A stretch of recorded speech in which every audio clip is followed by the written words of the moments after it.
রোজা ও শারীরিক সুস্থতা। হাদিসে এসেছে রোজা রাখলে স্বাস্থ্য ভালো হয়।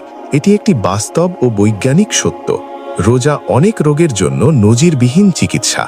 মেদভুঁড়ি, উচ্চ রক্তচাপ, বহুমূত্র বা ডায়াবেটিস, বদহজমি, গ্যাস্ট্রিক, আলসার, মারাত্মক পর্যায়ের ডায়াবেটিস ছাড়া অধিকাংশ রোগীর জন্য রোজা অত্যন্ত উপকারী।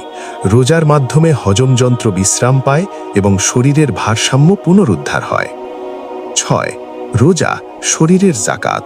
কিছু বর্ণনায় এসেছে রোজা হলো শরীরের যাকাত। যাকাত শব্দের অর্থ বৃদ্ধি করা, পবিত্রতা অর্জন। যেমন যাকাত সম্পদকে পবিত্র করে, তেমনি রোজা দেহ ও আত্মাকে পরিশুদ্ধ করে। নফসের লাগামহীন চাহিদা দমন হয়, আত্মিক উন্নতি সাধিত হয়। 7. রোজা জাহান্নাম থেকে রক্ষাকারী ঢাল।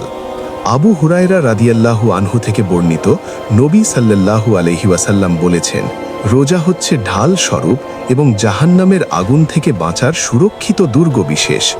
মুসনাদে আহমদ, খণ্ড 15, পৃষ্ঠা 123, হাদিস 9225। রোজা মানুষকে গুনাহ থেকে রক্ষা করে। সত্যিকার রোজাদার চোখ, কান, হাত, পা সব কিছুর রোজা রাখে। 8. রোজাদারের মুখের গন্ধ আল্লাহর কাছে প্রিয়। রোজাদারের মুখের না খাওয়াজনিত গন্ধ আল্লাহর কাছে মেশকের সুঘ্রাণ থেকে উত্তম। সহিহ বুখারী, পর্ব 30, সাওম অধ্যায় 4, হাদিস 1896। মানুষের কাছে যা অপছন্দনীয়, আল্লাহর কাছে তা প্রিয়, কারণ তা আসে তার আনুগত্যের মাধ্যমে। 9. কিয়ামতের দিন রোজা ও কুরআন বান্দার জন্য সুপারিশ করবে। আব্দুল্লাহ ইবনে আমর রাদিয়াল্লাহু আনহু থেকে বর্ণিত, কিয়ামতের দিন রোজা ও কুরআন বান্দার জন্য সুপারিশ করবে। আহমদ, খণ্ড 2, পৃষ্ঠা 174, হাদিস 6626। যে দিনে কেউ কারো সাহায্য করবে না, সেই দিনে রোজা ও কুরআন হবে সবচেয়ে বড় সাহায্যকারী। 10. এক রমজান থেকে আরেক রমজান গুনাহের কাফফারা।